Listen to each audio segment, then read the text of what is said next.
ఈ 2024 ఎలక్షన్స్లోనే కాదు, 2014 ఎలక్షన్స్లో కూడా చంద్రబాబు నాయుడు గారు ఎన్ని హామీలు ఇచ్చారు, ఎన్ని అమలు చేశారు. వాళ్ళు చెప్పిన హామీలు అమలు చేసే ఇది చంద్రబాబు నాయుడు గారికి లేదు.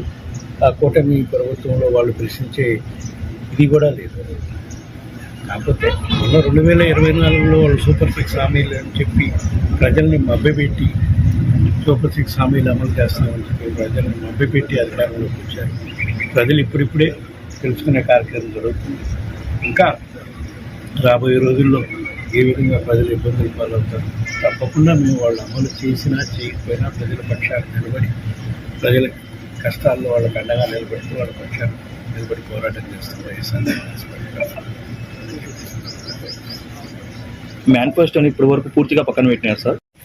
వైఎస్ఆర్ కాంగ్రెస్ పార్టీ ప్రభుత్వంలో టీటీడీకి సామాన్య భక్తులకి మెరుగైన సేవలు అందించడం, దేశవ్యాప్తంగా వెంకటేశ్వర స్వామి వైభవాన్ని కొనసాగించే విధంగా, గొప్పగా కొనసాగించే విధంగా దేవాలయాలు నిర్మాణం చేశాం. సుమారుగా 2000 దేవాలయాలు గ్రామాల్లో, గిరిజనులు, హరిజనులు నివసించే ప్రాంతాల్లో నిర్మాణం చేశాం. ఎన్నో మార్పులు తీసుకొచ్చాం. ఎందుకంటే తిరుమల కొండపై ప్లాస్టిక్ని బ్యాన్ చేసాం.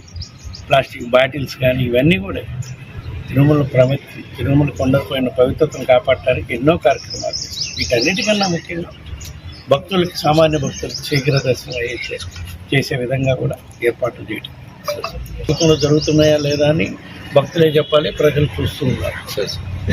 వాటి మీద ఏదైతే చూసుకుంటారు కదా.